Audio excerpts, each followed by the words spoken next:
Selamat malam semuanya yang telah hadir di pertemuan Zoom hari ini. Pertama, saya akan memperkenalkan diri saya dan teman saya. Perkenalkan, nama saya Ali Senur Pratama. Di sini saya sebagai host dan moderator, dan Ali Pamela Hadi sebagai presenter. Di Zoom kali ini kita membahas tentang pembesaran ikan gupi albino koi. Oke, langsung saja ke pembahasan materi. Ali Pamela Hadi, dipersilahkan.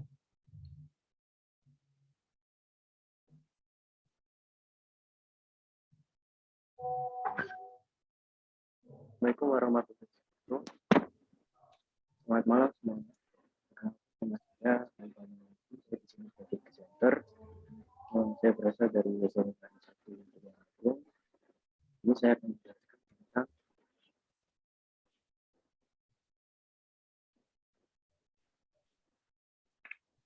pembesaran ikan gupi albino koi. Apa itu ikan gupi? Ikan gupi merupakan salah satu ikan hias yang banyak diminati oleh masyarakat. Ikan gupi merupakan ikan hias air tawar yang berukuran kecil. Ikan ini digemari karena mudah dipelihara dan memiliki bermacam-macam corak warna yang berbeda, terutama pada ikan pada ikan betina lebih kelihatan pada luar warna.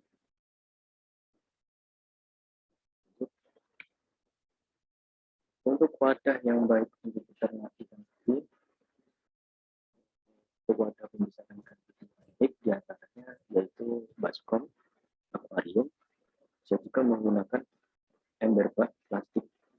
Untuk ukurannya tak perlu besar ya, 10 cm kali 50 cm. Isi air sampai 90% dari tinggi wadah. Kualitas air yang digunakan harus menggunakan air yang sudah diendapkan terlebih dahulu. Oke, lanjut. Untuk kualitas air ikan gupi jaga dengan mengganti air saat sudah kotor atau keruh, dan juga suhu air berada di kisaran 23 sampai 27 derajat Celcius. Tempatkan penghangat air di ujung tangki dan termometer di ujung yang berbeda. Dengan begitu, kamu bisa mengetahui apakah suhu airnya konsisten di seluruh bagian wadah pembesaran. Meski terkenal cukup tangguh di berbagai jenis air, tingkat pH idealnya mereka hidup di air dengan pH 7 sampai 7,2. Oke, lanjut. Untuk pakan, ikan gupi termasuk dalam golongan ikan herbivora. Hal ini dikarenakan bahwa makanan utamanya adalah plankton dan bahan organik. Ada juga sebagian gupi yang memakan dedaunan. Ikan gupi yang dipelihara di dalam akuarium dapat diberikan makanan buatan berupa pelet yang ukurannya sesuai dengan bukaan mulut ikan gupi tersebut. Untuk pemberian pakan bisa diberikan 2 kali sehari, yaitu pagi dan sore. Oke, lanjut. Untuk tahap pemberian pakan, untuk hari pertama sampai ketiga, ikan masih ada cadangan telur dan tidak perlu diberi apa-apa.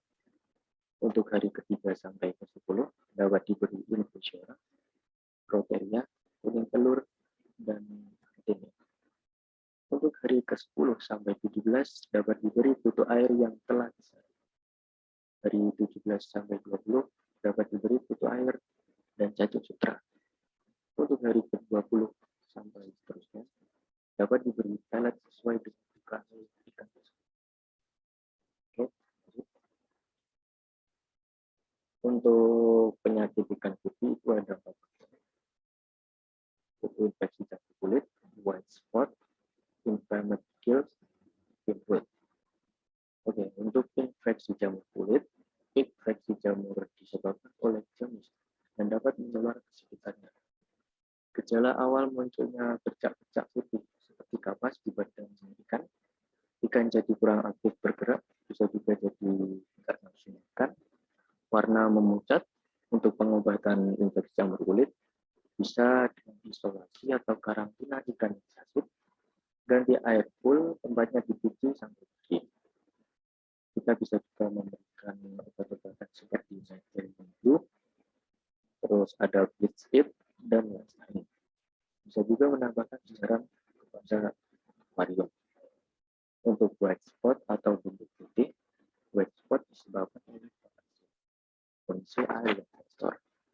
Untuk gejala awal munculnya ditandai dengan bintik-bintik putih di badan ikan, kurang nafsu makan, bisa menunjuk ikan sering menabrak dinding akuarium seperti untuk pengobatan white spot kita bisa lakukan dengan isolasi atau mengkarantina ikan yang sakit, ganti air pun tempatnya dicuci sampai bersih. Bisa juga memisahkan itu, dan lain-lain. Bisa juga kasih garam akuarium. Untuk yang kecil atau yang sangat merah, disebabkan oleh kondisi air sehingga menyebabkan karantina nitrat. Untuk gejala kita dengan kadar makan sampai karena ikan jadi susah kasus. Untuk insang tidak mau menutup rapat untuk pengobatannya seperti sebelumnya, yaitu kita bisa mengisolasi karantinanya, terus mengganti air pun obatnya dicuci sampai bersih, dan juga bisa memberikan obat seperti dan lain-lain. Juga menggunakan untuk root atau sulit untuk disebabkan oleh bakteri.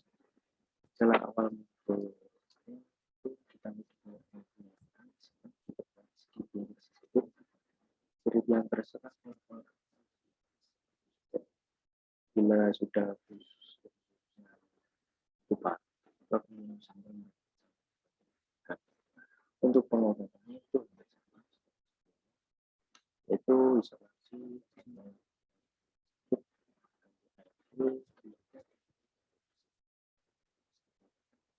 seperti untuk dosisnya 1 tetes per atlas. Untuk penjualan ikan putih dapat dilakukan secara offline maupun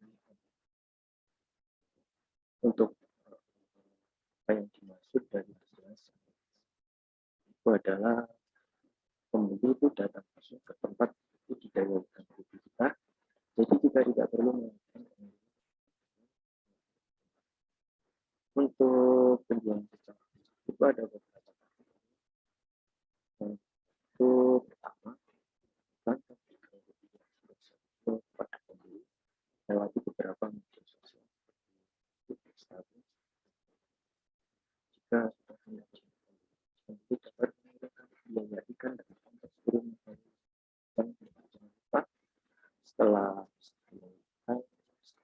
prosedur untuk meringankan untuk selanjutnya adalah memasakkan ikan yang akan dikirim ke pembeli. Umumnya ikan tersebut dipuasakan selama 1 kali 12 jam. Setelah ikan dipuasakan, ikan dapat dipakai untuk paket 5 kardus ukuran 14 gram itu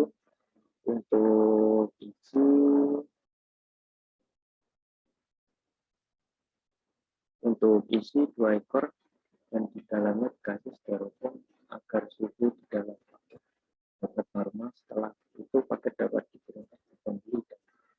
Jangan lupa untuk mengirimkan resi pengiriman kepada pembeli. Oke, selanjutnya setelah itu jangan lupa untuk memberikan bukti bahwa ikan diterima dengan sehat.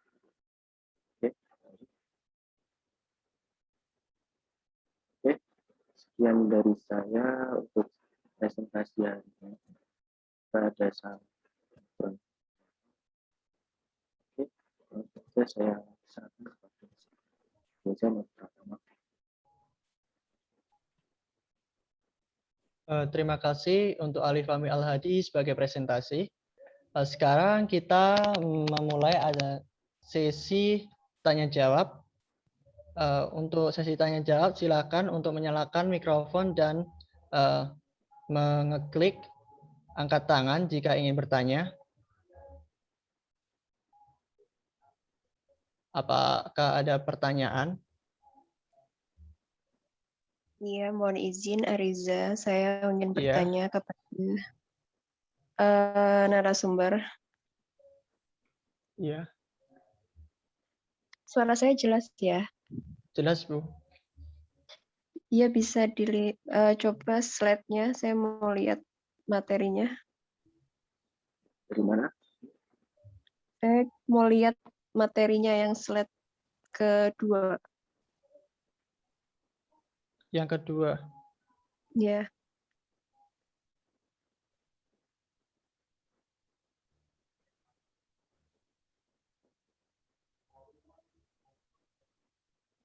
Yang ini ya, Bu. iya, iya.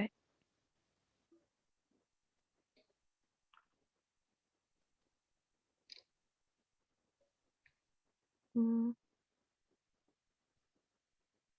Ya, di situ kan ada isi air hingga 40%. Kalau Itu 40%, 90%. oh 90%. 90% dari tinggi wadah. Oke, kalau misalkan tinggi airnya kurang dari 90%, efek dari ikannya itu apa? Dan kalau misalkan lebih, bagaimana efek dari ikannya terima terhadap dari kasih. kualitas? Oke, Iya. terima kasih untuk Bu Nisa telah bertanya. Silahkan untuk Ali Fahmi untuk menjawabnya. Eh, untuk ketinggian air, itu kenapa sampai 90%? Itu jika kurang dari 90% untuk perkembangan ikan gupi tersebut tidak dapat maksimal, dan ikan gupi itu pertumbuhannya itu lebih lambat.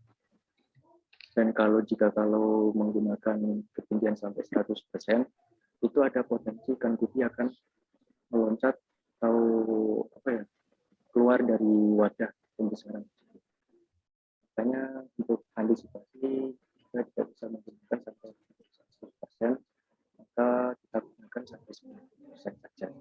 Untuk mengantisipasi ikan melompat, jika kurang dari 90%, pertumbuhan akan melompat.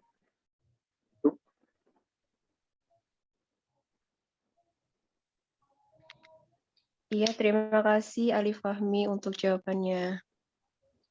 Apakah masih ada yang mau bertanya lagi? Dipersilahkan.